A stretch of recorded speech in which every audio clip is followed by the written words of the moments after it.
you're constantly improvising, trying to be someone you're not. Je pourrais dire aujourd'hui, je me sens vraiment comblée. Je me sens totalement moi.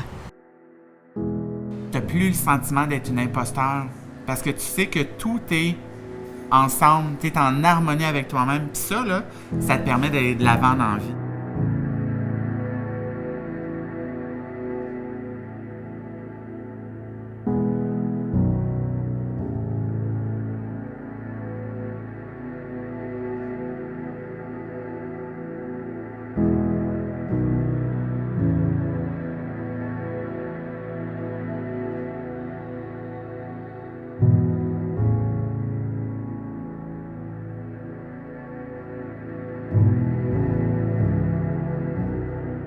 J'ai toujours été une personne mal à l'aise dans mon corps. J'ai participé à un concours de drague un jour et c'est là que j'ai rencontré ma première personne trans. Elle vivait en femme. C'était ça que je voulais. Ça a été une libération. Je m'en tirais pas au niveau... ça me rend émotive. Parce que ça a été le début d'un parcours un petit peu, malheureusement, chaotique. J'ai évolué dans un milieu où, quand j'ai commencé ma transition, où il n'y en avait pas de ressources. Où est-ce que si tu étais une femme trans, déjà, il fallait que tu te battes pour trouver un médecin qui allait te prescrire des hormones. Il fallait que tu te fasses croire. Il fallait que le médecin croie que tu es transsexuel. Tu avais à te prouver transsexuel. Au niveau de CMC, ils savent qu'est-ce que tu vis en tant que personne trans.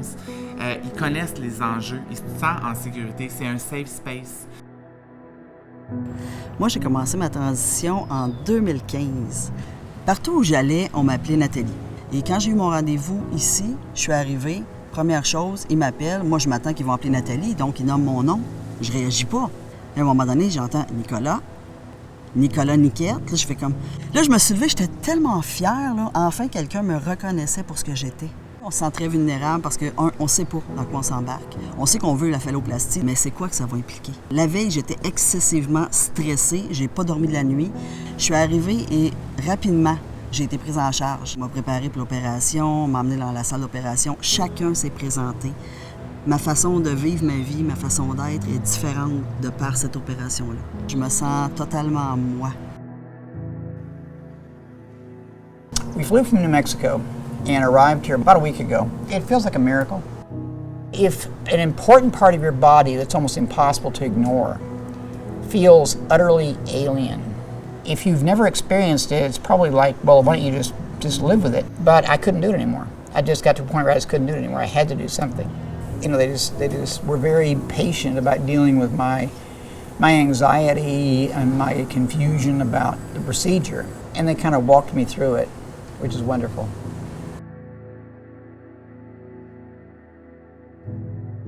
J'ai été opérée en 2016. C'est parce que j'étais rendue à un moment de la vie où c'était le temps que ça arrive et où de passer par CMC Montréal, l'Asclépiade, etc., m'a permis de guérir.